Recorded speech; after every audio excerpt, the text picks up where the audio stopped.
Sveiki visi, tai šiandien šiame video mes pakalbėsime apie skirtingus prekybos stilius kriptovaliutų rinkoje. Jeigu jūs esate naujokas arba patyręs investuotojas prekiautojas, tai svarbu jums žinoti, kaip pasirinkti tinkamą strategiją atitinkančią jūsų tikslus ir rizikas. Tai prieš pradedant šį video, kas dar neturi Bybit paskyros, tai užsiregistruokit pagal mūsų registracijos nuorodą, kurią galėsite rasti šio video aprašyme. Tai paspaudę šią nuorodą, jūs atsidursite štai tokiam registracijos lange ir čia matysite, kad galite gauti daug įvairiausių bonusų nuo mūsų. Tai svarbu pažiūrėti, kad į referral code būtų įrašyta žodis Arktika, susipildom visus savo duomenys, užsiregistruojame, periname tapatybės patvirtinimą, pasidarom depozitą ir sėkmingai jūs galite prekiauti. Tai dabar pradedam kalbėti apie prekybos stilius. Tai prekybos stiliai yra įvairius požiūriai į tai, kaip ir kada pirkti bei parduoti kriptovaliutas, tai jie gali skirtis priklausomai nuo prekybos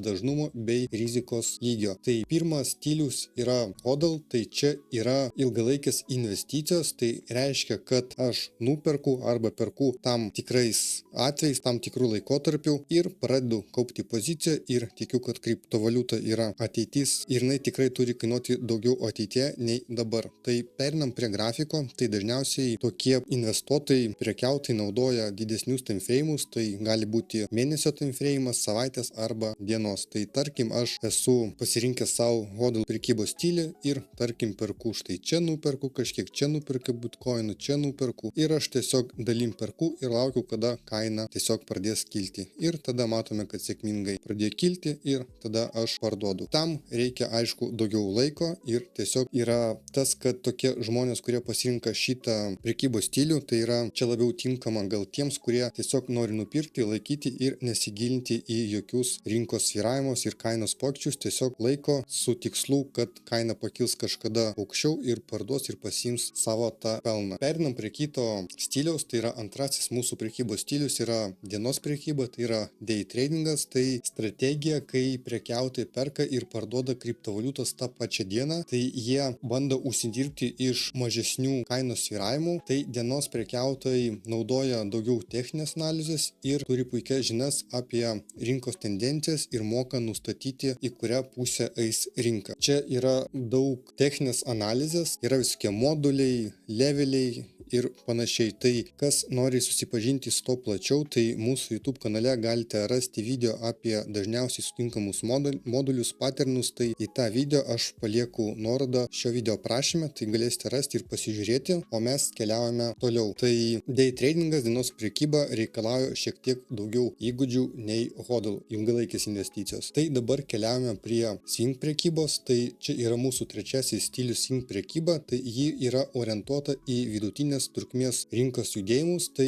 prekiautojai gali laikyti savo pozicijas nuo kelių dienų iki kelių savaičių, tai laukdami palankių kainos pokyčių ir iš to užsidirbti. Tai šis stilius sujungia šiek tiek techninės analizės ir fundamentinės analizės. Tai čia reikėtų šiek tiek mažiau įgūdžių nei dienos prekyboje. Swing prekyba realiai tinka tiems, kurie neturi daug laiko stebėti kiekvieną dieną rinkos kainų, kaip keičiasi rinka ir ją analizuoti, o tiesiog nori pasinaudoti kainos pokyčiais ir iš to užsidirbti. Kitas mūsų prekybos stilius yra scalpingas, tai yra labai trumpalaikės investicijos, sandoriai, tai yra trumpalaikė prekybos strategija, kai prekiautojai siekia užsidirbti iš mažų kainos pokyčių per labai trumpą laiką. Tai sandoriai gali trukti vos kelias minutės arba net sekundės, tai scalpingas reikalauja greitos reakcijos, yra šiek tiek didesni komisiniai mokesčiai, nes jūs darote žymiai daugiau sandorių nei dienos prekybai arba swing prekybai arba hodl. Čia yra šiek tiek strategija intensyvesnė ir reikalaujanti geros reakcijos bei daugiau įgūdžių ir supratingumo rinkoje. Toliau dar norėčiau paminėti apie automatizuotą prekybą, tai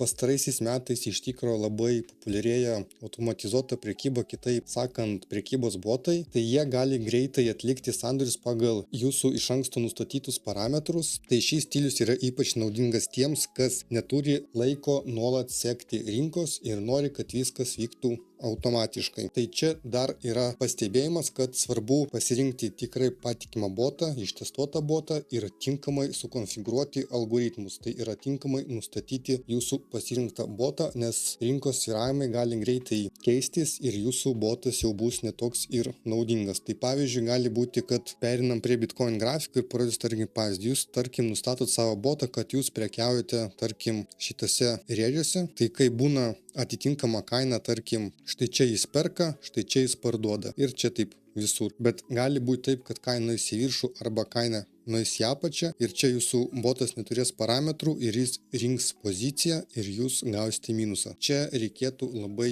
atsargiai pratestuoti botą ir nustatyti tinkamus parametrus. Toliau dar ką norėčiau paminėti, tai rizikos valdymas ir jos pasirinkimas, nepriklausomai nuo to, kurį prekybos stilių pasirinksite, yra labai svarbu ir ypatingai yra svarbu, pabrėžiu, mokėti valdyti savo rizikas. Tai niekada neinvestuokite šiaip daugiau nei galite sau leisti prarasti, nes tada pas jūs bus emocijos pirmoje vietoje ir bus sudėtingiau mąstyti šaltų protų ir šalta galva žiūrėti į rinką ir visuomet turėkite strategiją, kaip elgtis kritinėse situacijose. Tai pavyzdžiui, jeigu jūs pradedate prekiauti, tai niekada nežiūrėkite, kiek jūs galite užsidirbti ir kiek būtume užsidirbę. Visą laiką žiūrėkite, jeigu rinka eis ne į mano pusę, kas bus tada. Negalvokite, kaip kuo daugiau užsidirbti, o galvokite, kaip išsaugoti savo pinigus ir kaip juos tiesiog padidinti naudodami savo pasirinktą strategiją. Labai tikiuosi, kad šis video buvo jums naudingas. Nepamirškite paspausti mygtuko like ir subscribe. Taip pat kviečiu visus prisijungti prie mūsų nemokamos Telegram grupės, tai ją aš paliksiu nuorodą šio video aprašyme. Ačiū už peržiūrą ir iki